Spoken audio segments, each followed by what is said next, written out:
Howdy, howdy. Hope everyone is doing well. Hang on, I just get started and the dog gets started. 1 second.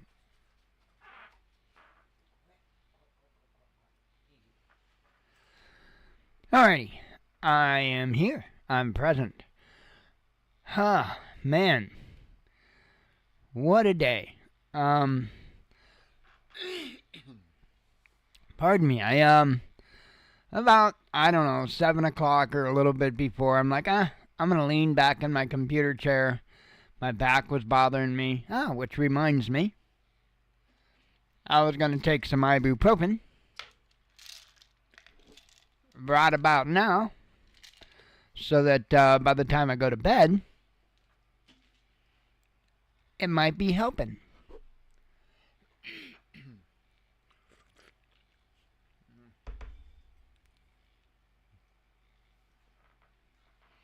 So anyway, a little before 7, I guess, I leaned back in the computer chair because it lays back like a recliner. And because my back was bothering me, and all was well. And I sat back up, probably about 20 minutes till, and holy cow, did my nose decide to become the Niagara Falls. I mean, it's been insane. So, I got quite a bit of news, as I'm sure you probably guessed. And before we get started, I've got a bunch of stuff about kids, folks, a bunch of stuff about kids. I've got 3 articles on kids. Only one of them is the child that shot 2 intruders. So, before we get into that, before we start talking about the kids, I want to give a little bit of an update as to the airplane crash in Toronto. I guess I better wait because it's going to do the blinky blinky. And I'm actually going to bring that up on the 4K screen so that, and I'll bring it up so that it's full screen for you guys. And you can see exactly what happened. So apparently there was a pilot or a co-pilot of another plane that just happened to be recording this plane landing when it was coming in. So, and I want to explain to you what I see, and I want to dispel some stuff that hadn't even remotely been confirmed even a little bit at this point. So, just, there's a lot of nonsense out there. A lot of nonsense. Oop, I was going to wait. Pardon me. I'm probably going to have to clear my throat for a little bit till I get it clear.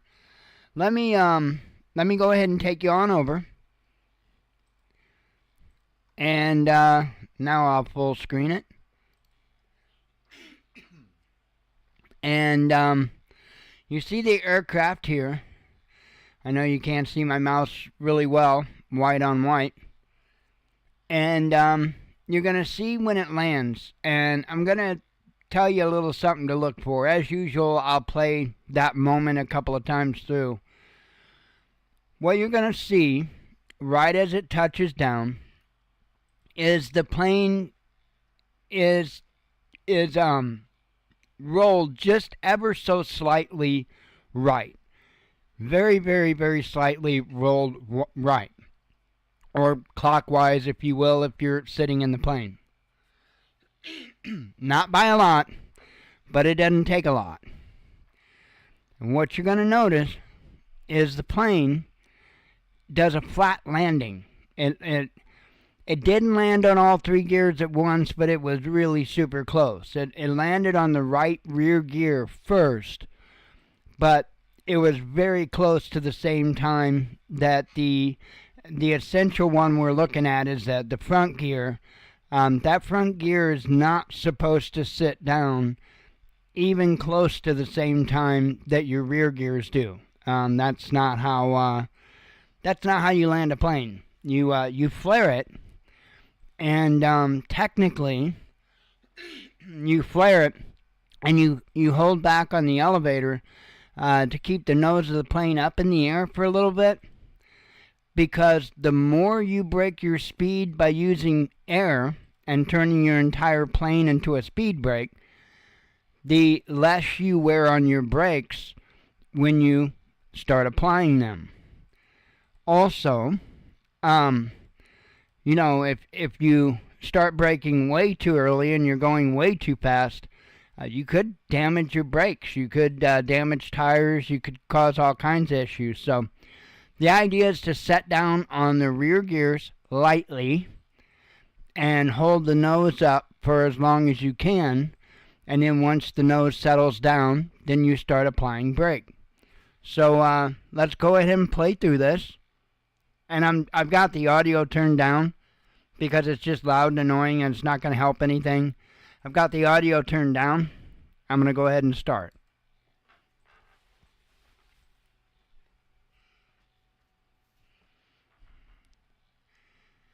Now, let me back up ever so slightly. A little more slight than that. Just a touch more. Beautimous. Okay, if you look at this precise moment, as I said, the plane, I was taking my shirt off, my long sleeve, the plane is slightly rolled right. Not a lot, doesn't have to be a lot, just a little bit. Somebody had said that the rate of descent when that plane touched down, and I have not personally confirmed this, so I do not know. Neither has anybody else, as far as officials, confirmed this. But they said that the plane was descending at 1,000 feet a minute when it touched down. That is way too fast for landing an aircraft. So let me just back up a little more here. Go ahead and watch it. That pilot slams that right rear gear into the runway. That is what caused the gear failure. Now, why did that pilot do that? I don't know, and I'm not going to speculate either. I have no idea why that pilot set down so hard. It could have been pure 100% pilot error. It could have been issues with equipment, because you've got things like I always call it radar, but it's not, radio altimeter. And because of it being cold and conditions and stuff like that, there is a possibility it could have gave back an incorrect reading. That's a possibility. We don't know yet. And I will let the NTSB and Canada's version of the NTSB and the FAA do their job. I'm not going to sit here and armchair quarterback their job for them. We'll let them do their job and see what they come up with. All I'm doing is showing you what happened. The plane set down too hard on the right rear landing gear, and there, for whatever reason, was pretty much no flare at all. You're supposed to flare that plane when you come in, set those, like I was saying, set those rear gears down, and then hold that nose up for as long as you can. By the way, that's an awesome picture of a dark star up there on the TV. That's the SR-72 Dark Star, and they're showing it on an aircraft carrier. It's a fictitious image, so one of the rumors that is going around, thanks to Tim Pool, is that DEI has something to do with this. So we've got idiots on both sides of the aisle here. There's idiots on the left that are blaming Trump and Musk, and there's idiots on the right that's blaming DEI. They have not released, at least to my knowledge, not as of yet, the pilot's name. So we have no idea who was flying the plane, so how the hell would we know if it was a DEI hire? What I will say is what I can tell about the flight crew. They were 4 amazing individuals. Now, my view on that might change a little bit as far as the pilot's concerned, depending on what we find out in the future.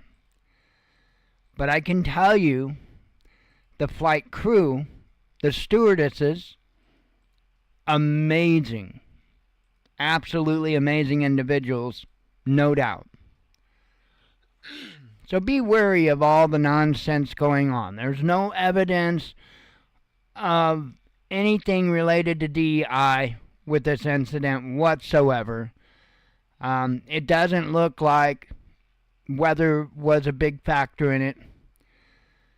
It looked like it was either pilot error or an equipment issue. Either he was getting the wrong... When you're in a plane like that, and I understand a lot of people probably don't realize this, but it's not like you're sitting in your car where you can just look to your left as you're driving and see pretty much right down. You can't do that in an airplane like that. You can't see the ground when you're coming into land like that. What you see is this big-ass panel, this big-ass dash in front of you. That's what you see. And you have a bunch of gauges on that dash that you have to rely on in order to land smoothly, successfully. So if there's something wrong anywhere with that equipment so that you can't get a proper indication of even your altitude, your speed, you could be in a lot of trouble in a hurry. So I'm not going to sit here and try to tell you, oh, this is why it happened, that's why it happened. I don't know why it happened. All I know, because it's evident in the video, what happened. That's all we know at this point. So anywho, as I was saying, I've got actually three articles dealing with children. The only good one's the last one, I'll tell you that. The only good one's the last one.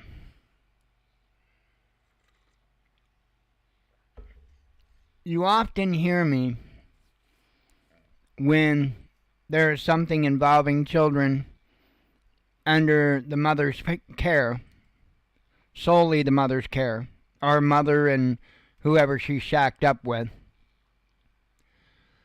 You'll often hear me ask, where's Dad? In fact, I make a point to. Every time. Why? Because we generally never ever get to hear where Dad is. And I will commonly call it out that Dad was probably just another victim of the government-funded, government-encouraged Kick Dad to the Curb program. You know, the one where they give Mom a bunch of free money and a bunch of free benefits and a free lawyer to get Dad out of the picture. It's a very popular program, really popular program. And then they're like parasites that suck the dad dry of any possibility of making a good life for himself. That's the cherry on top. But this time, we actually get to find out about Dad. Actually get to find out. So 3 kids, this happened in Pontiac, Michigan. 3 kids live alone in Pontiac home for years. Found living in severe filth. Mom arrested. Says here, Oakland County Sheriff Michael Bouchard said he's never seen anything like what deputies uncovered at a Pontiac home on Friday. Bouchard said 3 children A 15-year-old boy and two girls 13 and 12 are now living with a relative after the horrific discovery on Friday afternoon. Throughout my extensive career in this field, I have never encountered a scenario as dire and prolonged as this one, involving abandonment, neglect, and abuse of the highest order, Bouchard said. Bouchard said deputies were called for a welfare check at a home on Lydia Lane. The landlord called after he said he had not heard from the mother since December and that rent was last paid in October. He told officers that he was concerned something had happened. Deputies arrived and found the home full of garbage piled as high as 4 feet in some rooms. The rooms are also covered in mold and human waste. The toilet was overflowing and the bathtub was full of feces. The home was being lived in by the 3 children alone. The boy, the oldest of the siblings, said they lived in the home with their mother, but that she had abandoned them either 2020 or 2021, at least 4 years ago, when the children would have been just 11, 9, and 8. The children survived on food that was dropped off on the front porch each week by either their mother or a stranger. They had access to toilet paper. They had no access to toilet paper or personal hygiene items. The sheriff said they were unfamiliar with personal hygiene and didn't even know how to flush a toilet. Crazy, right? So you get the point.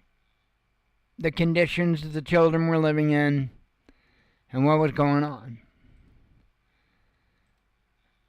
I told you this time, we actually know where Dad was. We actually know. And I've got a video right here, per the sheriff, of where Dad was. And no, I'm not talking about the very first thing that's going to come out of his mouth about it, because he was incarcerated for a time. But keep listening. Keep listening. Okay. Obviously, we're here to update you on the very horrific case of the 3 children in Pontiac who had been basically abandoned in a home. I'll kind of give you a little bit of an update on where we are, and more specifically where the kids are, how they're doing, and the kinds of things we're asking for on behalf of the kids. So one of the first questions is that we've heard from a lot of people is, where was the dad during this? So to back up a little bit, the father had been incarcerated for a period of time and had no contact with the kids. When he came out, he sought the opportunity to reunite with the kids, and actually filed some legal papers in court to try to get visitation and those kinds of things. A consent agreement was arrived at in 2022, but the mother still would not allow him to see the kids. So that's what we've learned so far, at least preliminarily. We're going to go back and double check all these timelines and that kind of information. So he, in essence, had lost contact with the kids. So the mother actually was given a court order to let the father see the children in 2022. And the mother just refused. Folks, this is what it is. Fathers do not have rights. Period. If a father would do that to a mother, they would have his ass locked up for kidnapping in the blink of an eye. In the blink of an eye. But the other way around, nothing. They won't even enforce a court order. People wonder why younger generations aren't having kids. They're not getting married. I'm telling you, this is a big dent in that. Because any young man with a lick of common sense will not put himself in that trap.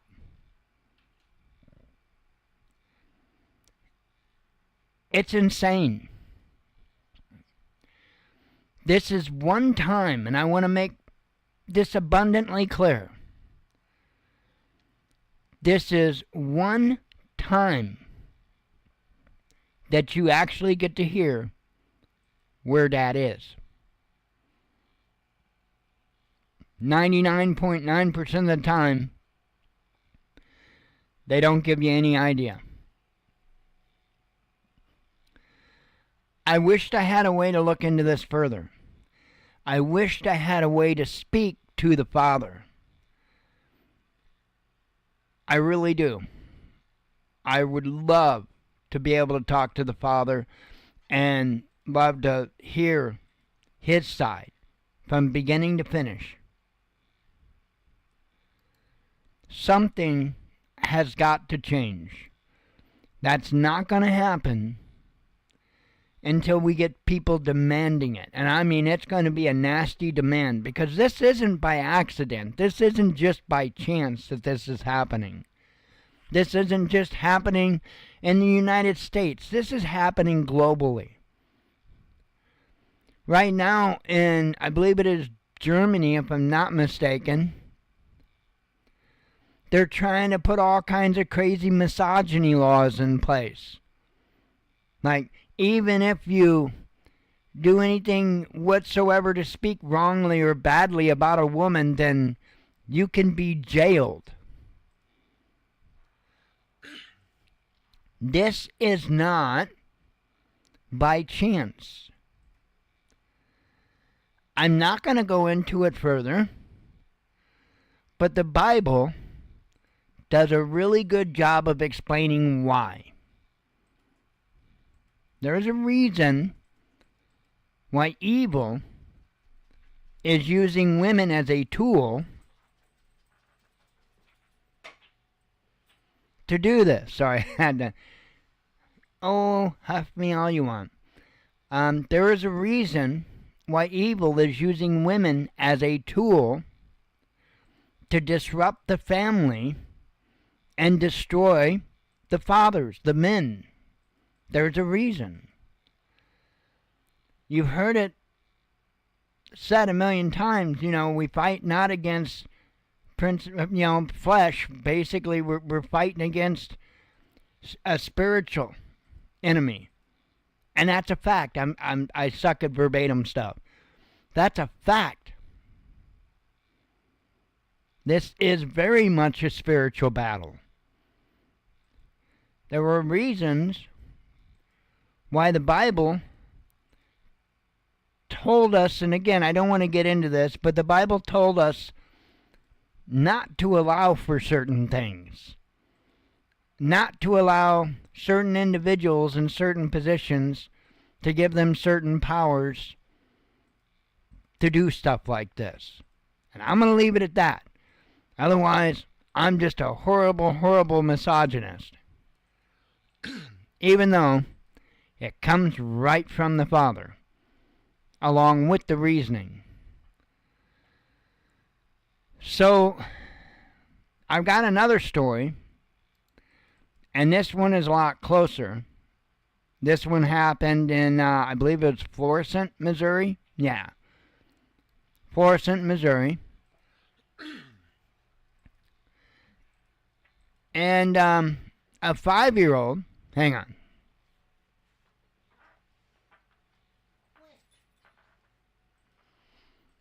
She's trying to be ornery.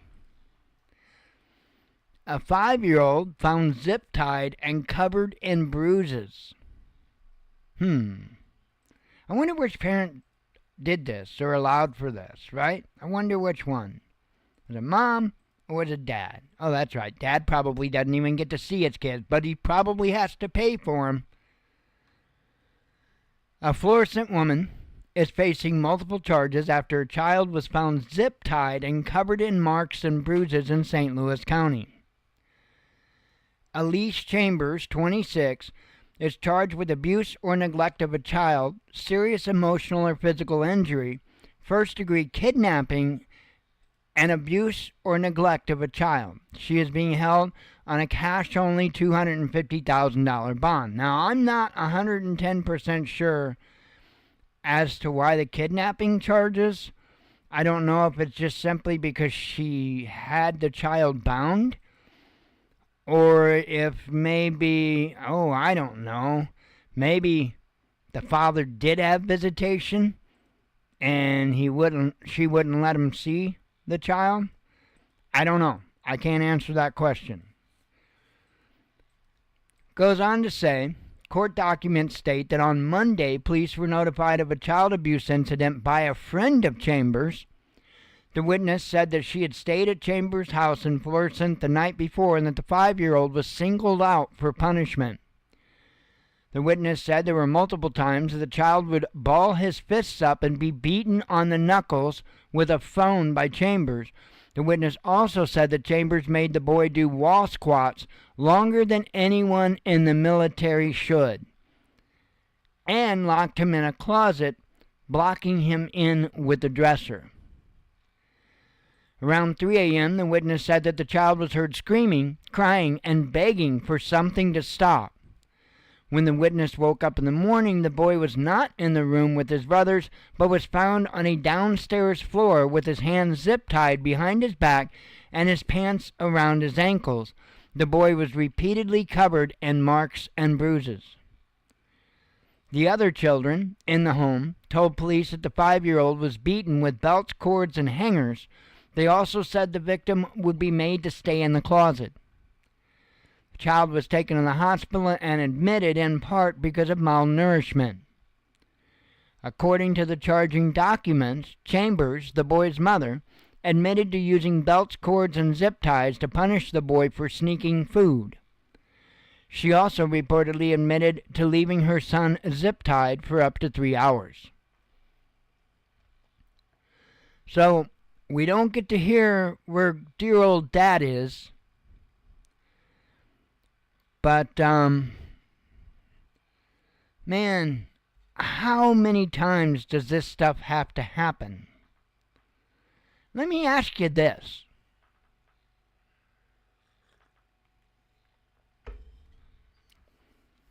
If a child was able to see both parents, and one of the parents was abusing them like this, don't you think there was a pretty good chance that the other parent would figure it out and step in? I do. But because of the government-funded and encouraged Kick Dad to the Curb program, that's often not the case. I'll say again, this is not by chance. This is not just a thing in Missouri, in Illinois, in the United States. This is global. I know a guy in London that hasn't seen one of his kids for every bit as long, actually longer, than what I've seen mine. I haven't seen mine in 11 years. Well, going on 12, I guess it's 12 years now. It's no joke. But it's being used as a game. And the kids are the ones that are suffering. And nobody,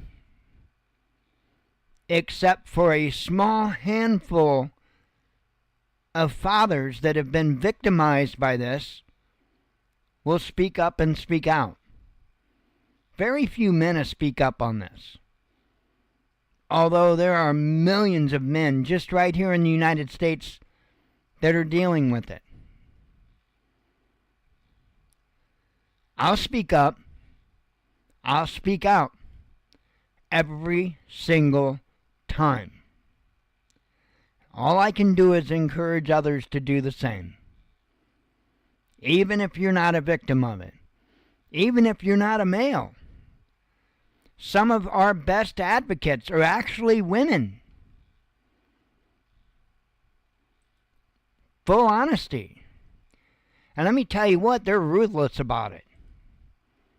They're ruthless about it. The men try to tiptoe. Why do the men try to tiptoe?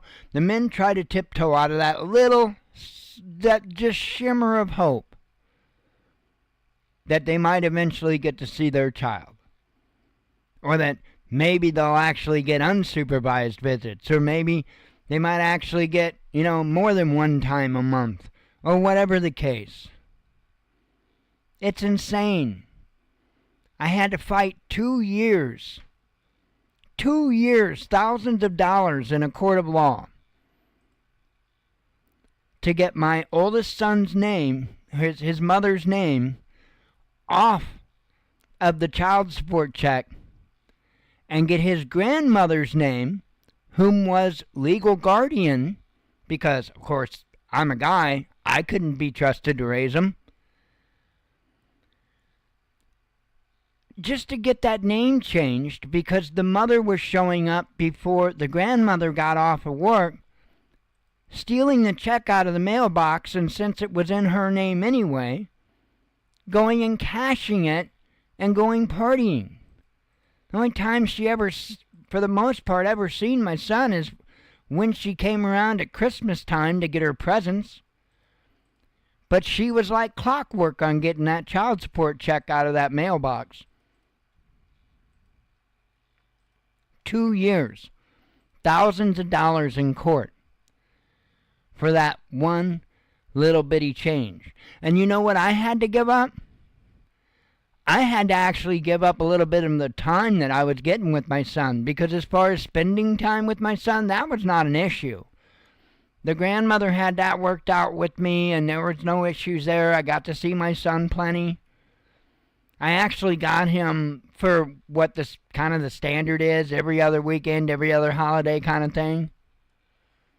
And when I went to court and had that name changed, I was actually punished and lost a little bit of that.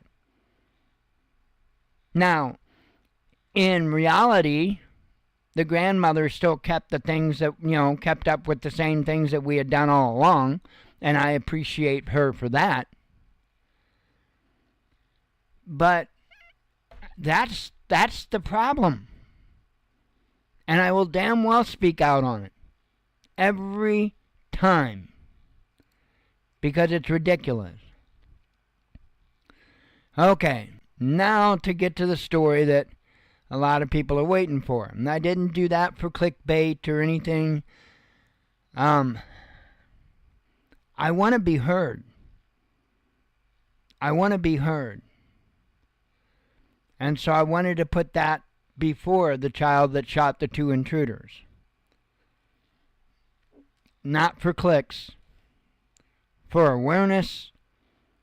And hopefully a little bit of activism. Child kills 2 home intruders in self-defense, police say. A child shot and killed 2 men during a home invasion in Kentucky, officials said, according to Kentucky State Police. Troopers were dispatched to the home in Manchester around 4:30 a.m. Saturday for reports of a shooting.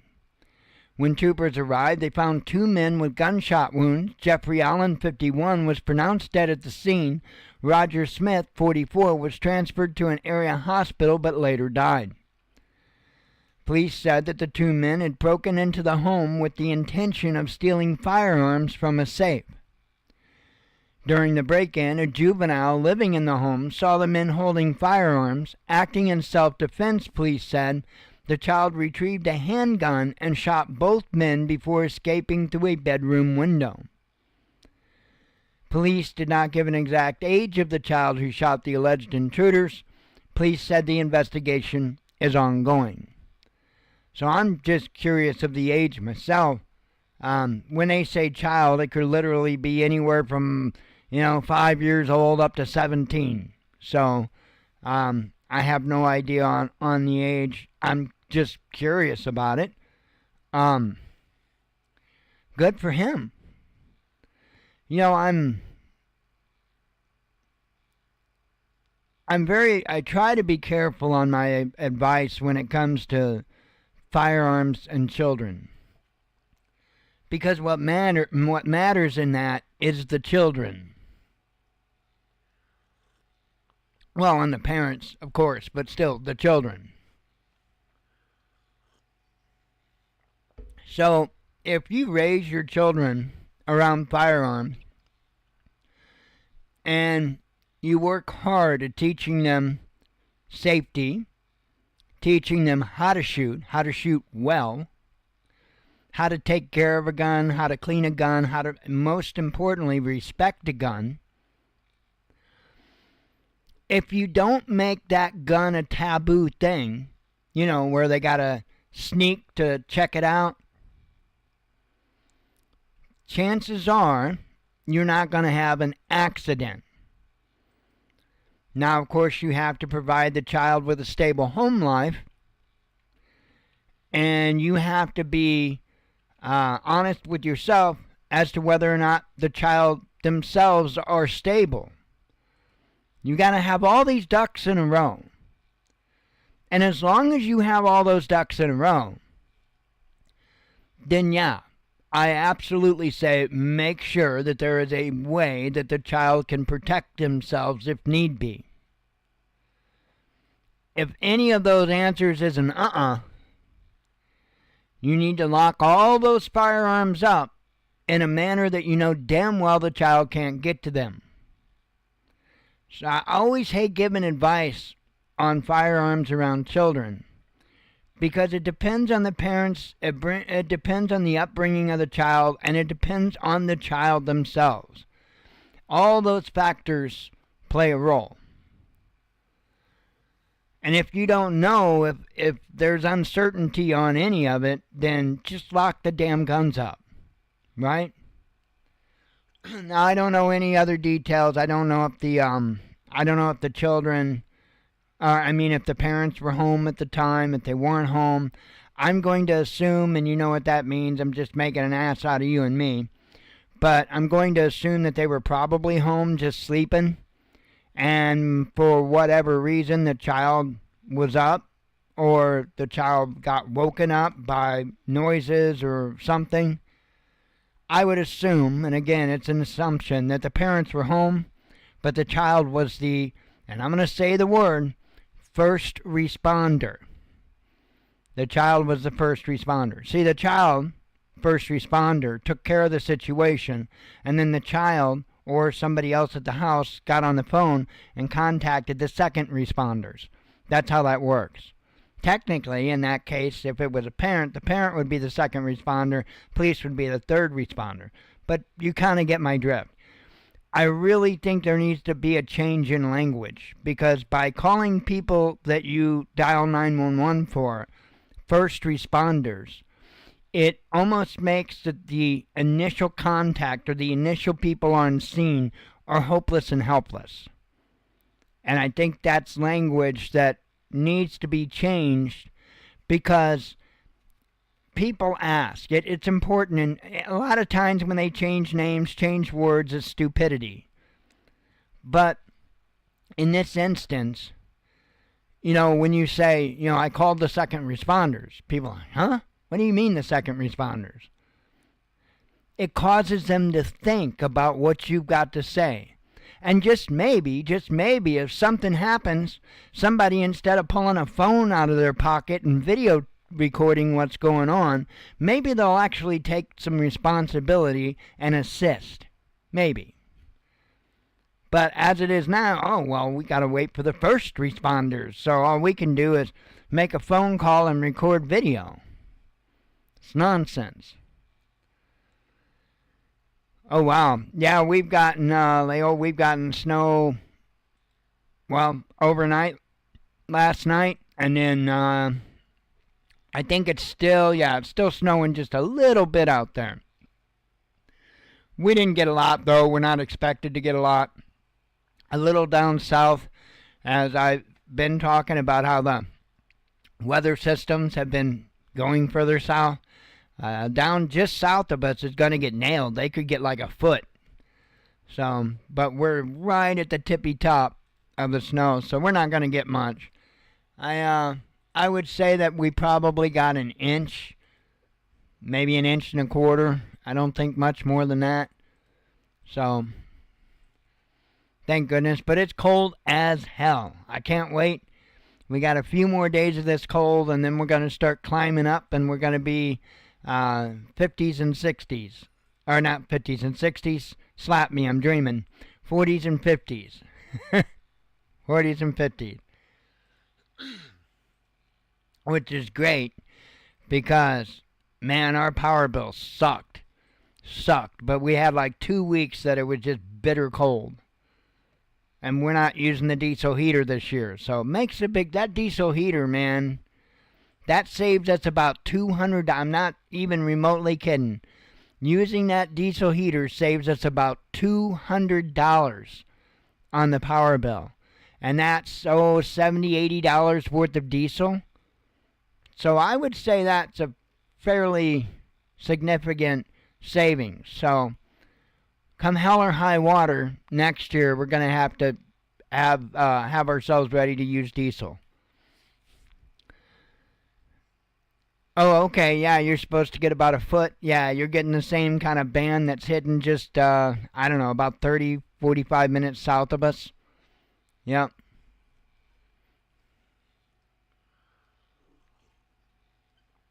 Oh, man.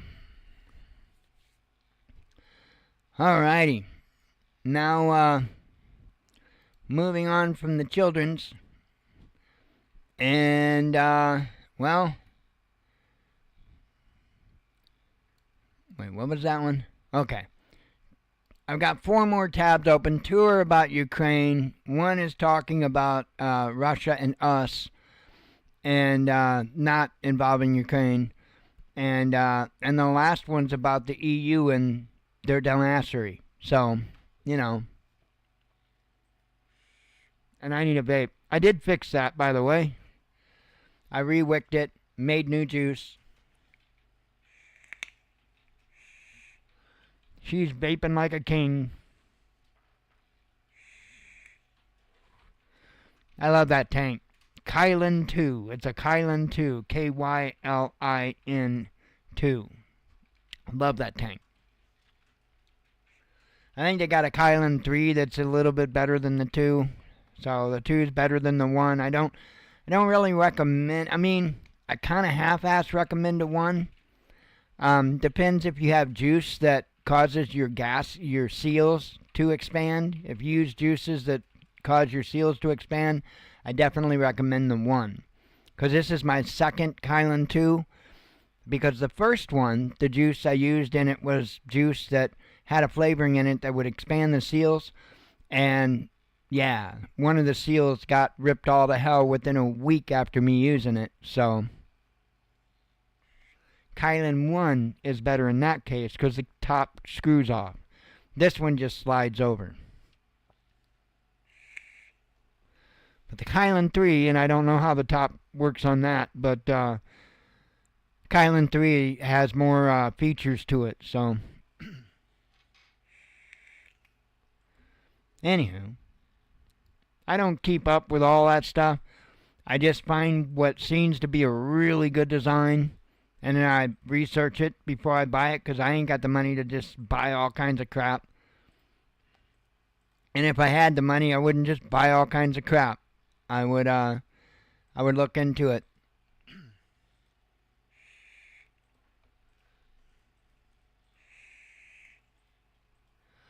All right, let's talk a little bit about the Ukraine.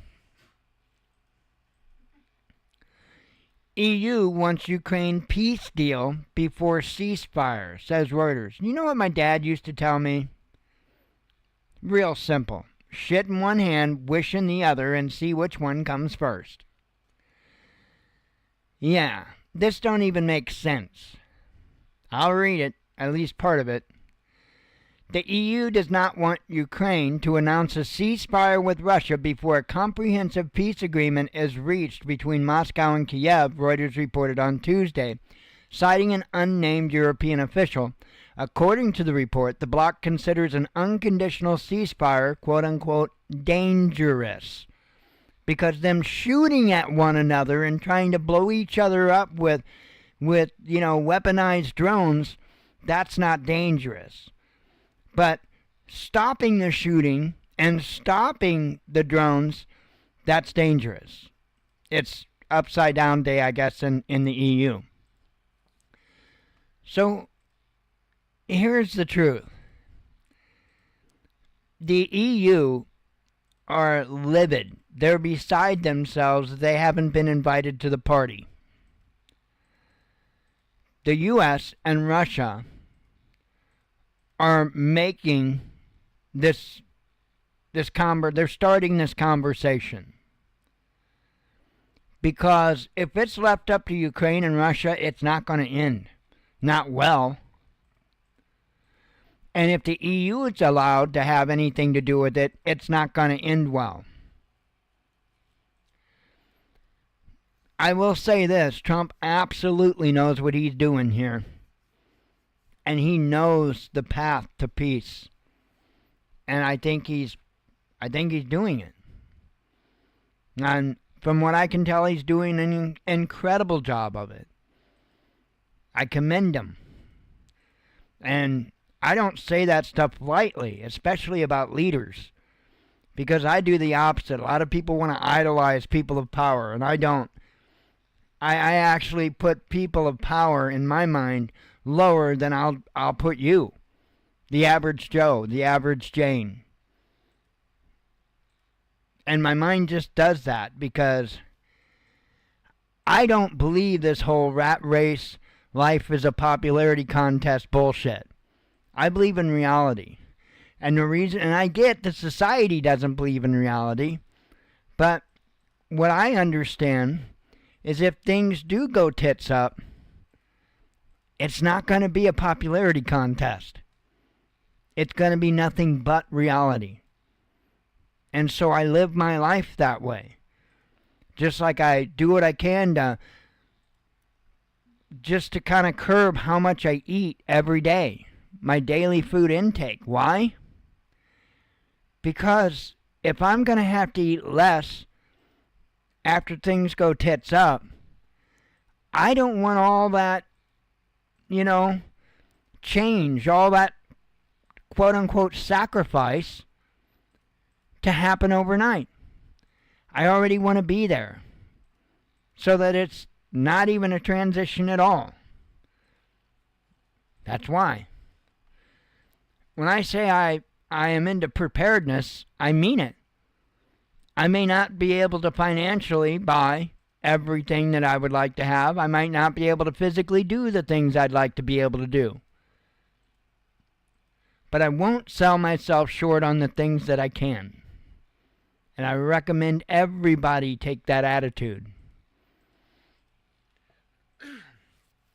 So anyway, you get the point behind that. The EU's crying. Trump don't care. Russia don't care. Zelensky cares, but that doesn't matter. He needs to go back to playing piano with his pecker or whatever it is he does. I don't know if he really did that. I heard he did it. I don't know if he really did that. But, and I don't want video. I don't need proof. Oh, man. I looked at them a little bit, but not a whole lot. I need to look at them more, Leo. To be honest, I wished I could get one, because they do look cool. They do look nice. So, I would love to try just any kind of a disposable pod system. To be honest, I would love to try one. Never had one. The only pod systems that I've ever had, you've seen. They're my Boulder Rocks, and they're not disposable pods. But yeah, I would love to. I would definitely love to check that out. It's came such a long way. I think I was late either Sunday or it could have been last week. I was telling Jen, I was in conversation with Jen about the kind of like the timeline of e-cigs and how they evolved ever since I started. And when I met Jen, I had what was, well, when I bought it, it was the bee's knees. It was, I know, but it was the thing to have for the most part. There was a company out that made one called a Provari, if you could afford it. It was awesome. It was much better. But what I had was a lava tube, and they were highly sought after when they came out. I think I paid like 70, 80 bucks for the stupid thing. And they were meh. But at the time, they, aside from like the Provari, they were the best thing you could get. And even when I met Jen, I kid you not, I kept having issues with my lava tube. I had issues with wire coming off. And so I had to pry the cap off of it, and I would have to keep putting it back together. And when I met Jen, for the first while that I knew her, that's what I was using. I was using really crap stuff to vape, really crap stuff, when I met Jen. And, I showed her, about the high dollar atomizer I bought. You paid all that money for a lava tube. You paid 40, 50 bucks for an HH357 atomizer.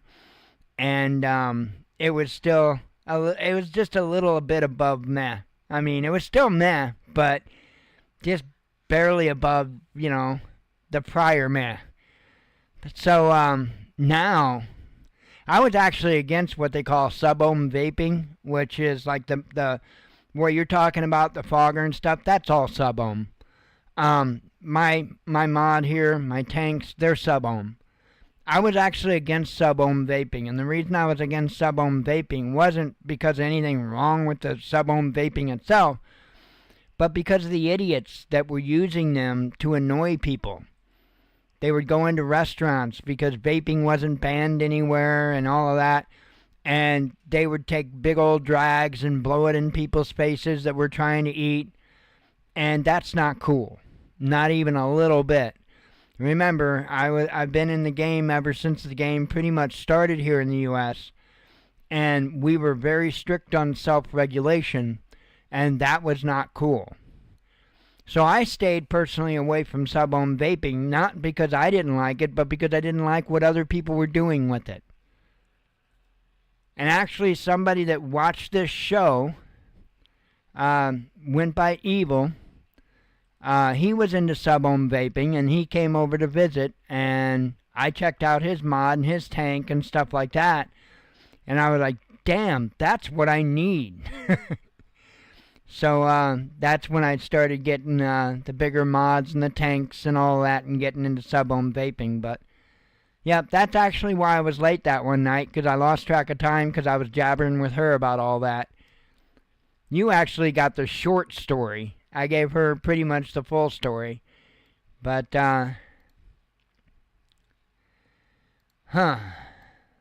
anywho. Let me have a sip of coffee. I don't know what the hell that's all about.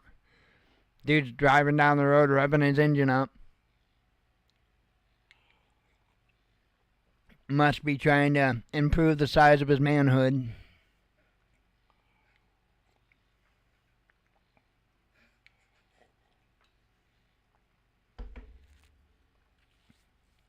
So anyway, I was one of those people, so just saying.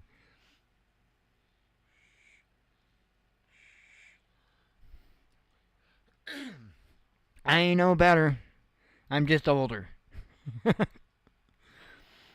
Let's see. Oh, you guys can't see. Ukraine has no sovereign right to apply for EU. Or has, I'm sorry. I got that ass backwards. I'm sorry. Ukraine has sovereign right to apply to the EU, says the Kremlin. Says here the Kremlin has no objections to Ukrainian integration with the EU as long as it pertains solely to economic affairs, spokesperson Dmitry Peskov has stated. A Ukrainian leader, Vladimir Zelensky, has previously characterized EU membership as a vital security guarantee. Pursuing economic interests through regional integration is every nation's sovereign right. Peskov made the remarks during a press briefing on Tuesday, commenting on Kiev's EU bid. Nobody, including Russia, can dictate to a nation in such matters, the Kremlin spokesman noted.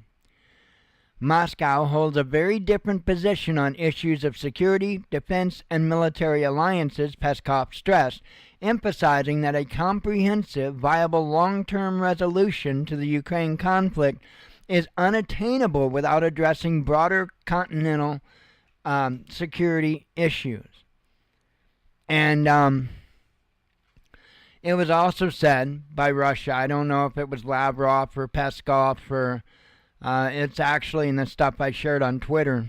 I didn't put everything up that I put on Twitter today. One of the statements that were made by Russia was that whatever it is that's done must be long term. It must be permanent, not some temporary deal like was done this past time. To where they're going to be in the same position in 10 years or whatever with NATO trying to knock on their door.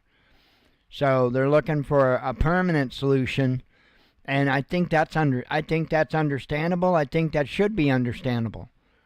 To do anything else is just stupid. Make a deal, get the deal cut, get the deal agreed to, signed, hands shook on, stop shooting each other, and stick to the plan. So that's my advice. Let's see.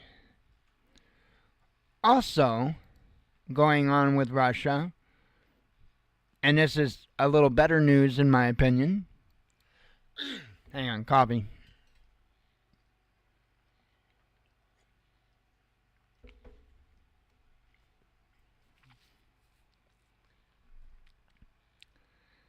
And I think this is good news. Anytime we can do something like this, I think it's good. Especially this particular one right here, because it has been a cause for tension. Moscow calls for joint Russia-U.S. projects in the Arctic. That's a good thing. That's a good thing. I guarantee you that if Kamala would have got in office, this wouldn't be even mentioned. In fact, I think if Kamala would have got in, there's a fair chance we'd already be glowing. But, just like with the space station and stuff like that, we have worked together with Russia for a long time and had great relationships with Russia and, involving science and other things. All this nonsense that's gone on just doesn't make a bit of sense to me. It's Cold War rhetoric that needs just to be shut down and put out. They're not the Soviet Union. They need to stop being treated like they're the Soviet Union. I think that Kim Jong-un in North Korea needs to be afforded the same opportunities to get along. I would also say, I think the same opportunities, and this is my opinion, should be offered to Iran, because we should treat one another nice. Oh, that's awesome. Yeah, that's awesome. So I guess they come pre-filled and whatnot. $13 for a pre-filled refill. Yeah, you'll save a hell of a lot more money, if you make your own juice. You probably spend, I don't know, maybe $40 a year, $50 a year tops, if you make your own juice, and that's like no joke, $40-50 a year on vaping. So, and that's why I make my own juice and my own coils, and I've actually been, and this is no joke, man. I have been using, I've got good cotton, Japanese cotton, in my bag right behind me. Some of the best Japanese cotton you can get for vaping. I have been using nonstop cotton balls from the dollar store. I kid you not. They're real cotton. They're not some synthetic stuff. They're real cotton. I am using dollar store cotton balls for wick. Why? Because it's dollar store cotton balls, and they work great. I mean great. They work just as good as the expensive Japanese cotton. So, yeah, that's why I do it this way. And a set of coils lasts me months. I put a set of coils in, and I might change them every 3 or 4 months, maybe, because I don't need to change them any more often than that. Because you clean them. Every time that I re-wick my tank, you clean them. You literally in the sink, you heat them up red hot, clean them off, and just rinse, repeat kind of thing until they're good and clean and they're both firing evenly. And re-wick it with dollar store cotton and go back at it. So that's what I'm saying. You can vape for really cheap if you have a tank that you can rebuild yourself, or whatever kind of device, dripper, tank, whatever you like, and you make your own juice. Super, super cheap. And it's not hard to do any of it. That's why I do it. Okay, on this Moscow, or this Russia-U.S. project thing. Says Russia and the U.S. should work on all areas of economic cooperation, including projects in the Arctic region, Kirill Dmitriev, CEO of the Russian Direct Investment Fund, has said. Dmitriev is a member of the Russian delegation that flew up to the Saudi capital of Riyadh for talks with the U.S. diplomats on Tuesday, as Moscow and Washington seek to restore bilateral ties and pave the way for a settlement of the Ukraine conflict. The head of the RDIF, responsible for economic aspects of the high-level discussions, underscored the need for cooperation and economic opportunities that could contribute to both nations. We need to pursue joint projects, including, for example, in the Arctic and other areas, the official told journalists. Absolutely. Absolutely, we should be working together and doing this stuff for a multitude of reasons, not only for international relations, but even for good economic ties and for good trade. So, oh wow, we're waiting on trying the Post Malone Oreos. There have been two packages of them ordered for a little bit, and I'm not exaggerating when I say we'll get them sometime in the next month. That's what Amazon says, so we don't know exactly when they're coming. We just know they're supposed to be coming. So we'll see them when they get here. Let me see what this is posted in our group real quick.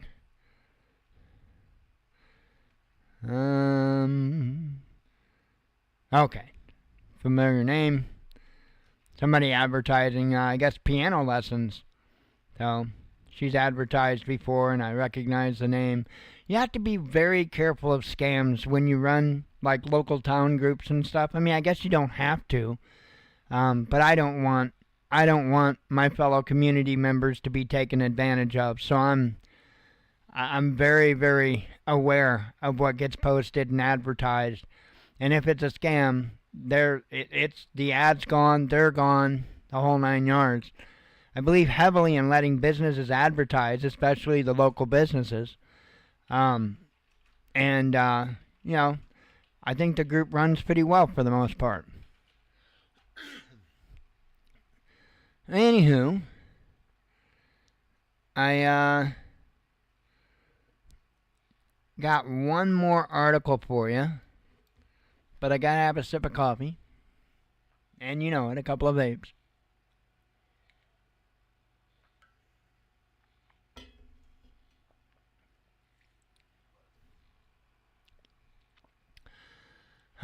Fun.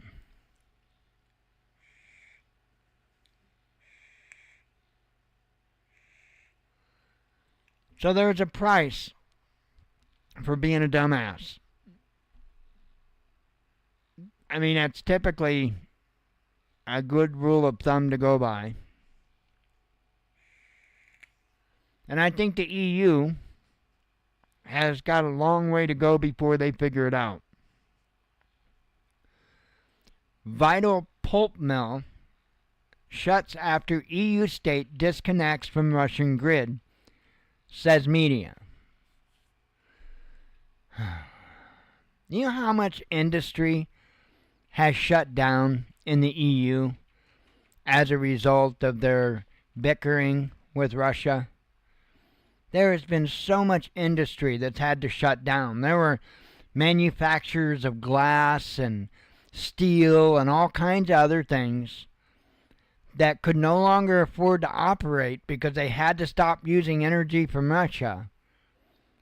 And so when the energy was switched off from Russia, they either didn't have the supply in the EU or didn't have the money to pay for what they needed in the EU. Stupidity costs.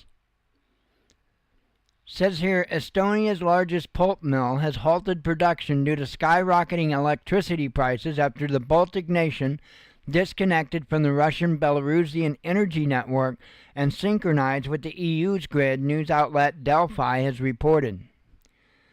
Brel was originally part of the unified Soviet energy system and remained in operation after the USSR's collapse in 1991. Connecting Belarus, Russia, Estonia, Latvia, and Lithuania.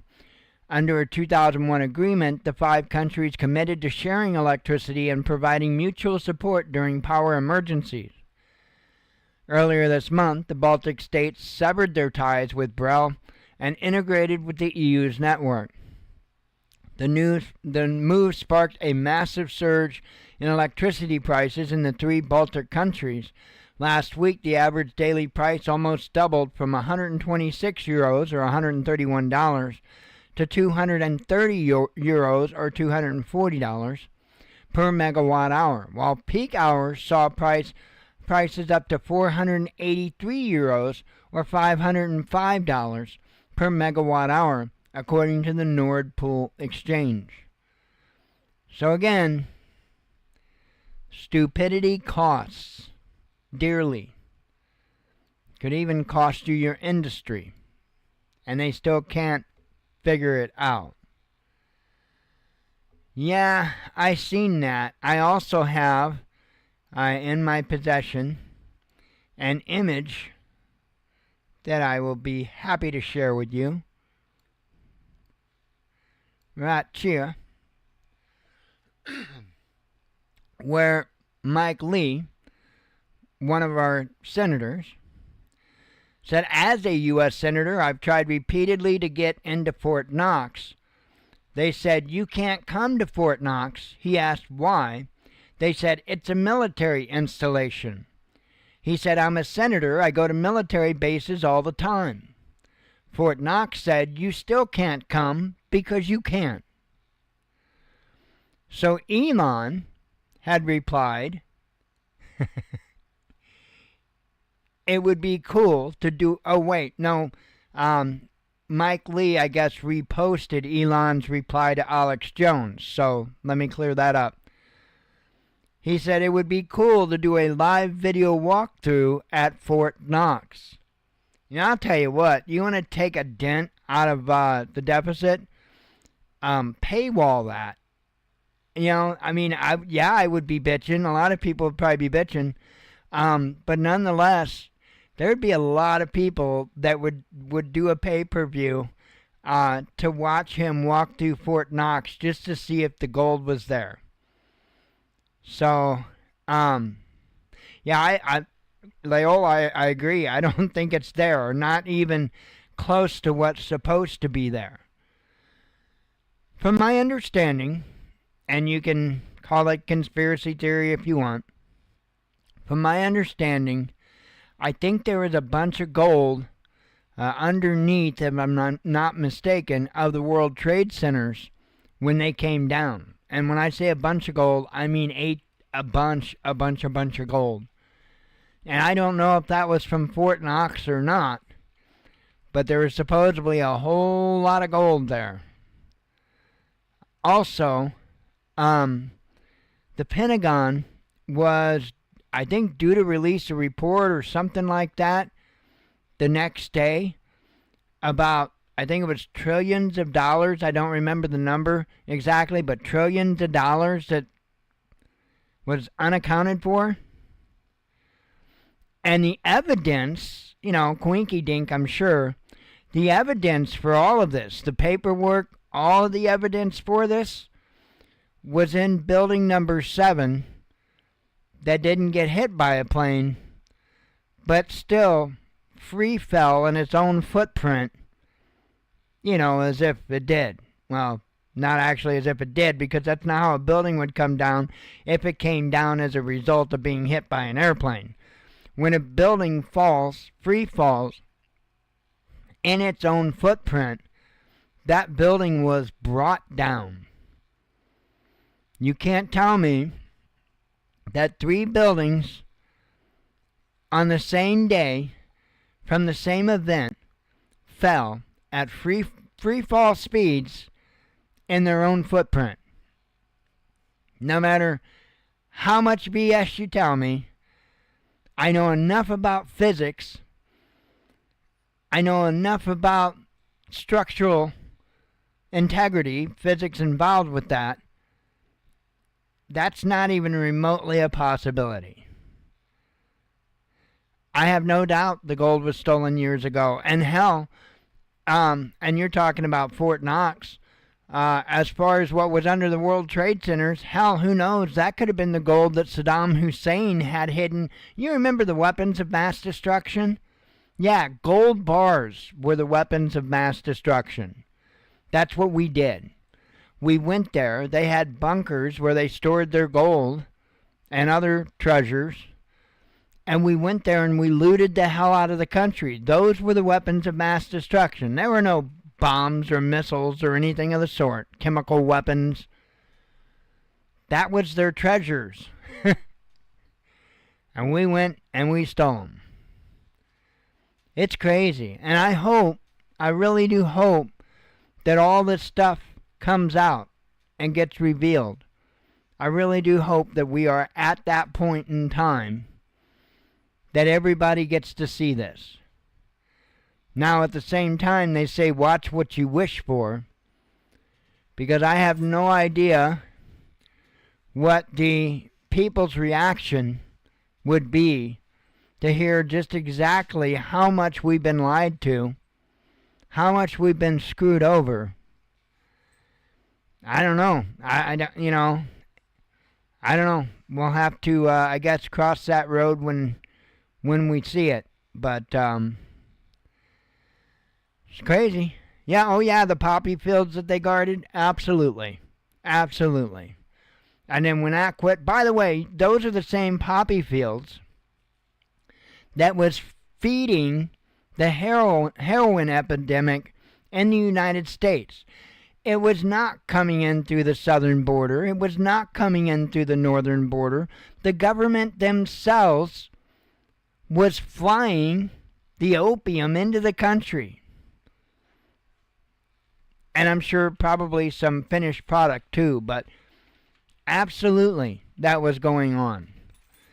Just like now, they keep telling you about this fentanyl coming across the border, and I'm not saying there's none that comes across the border, but the large majority of it comes right over on a plane, right from China, right through customs. The large majority of it. But see, they use that kind of stuff to get people worked up. You know, the left isn't the only ones that tells lies and propaganda.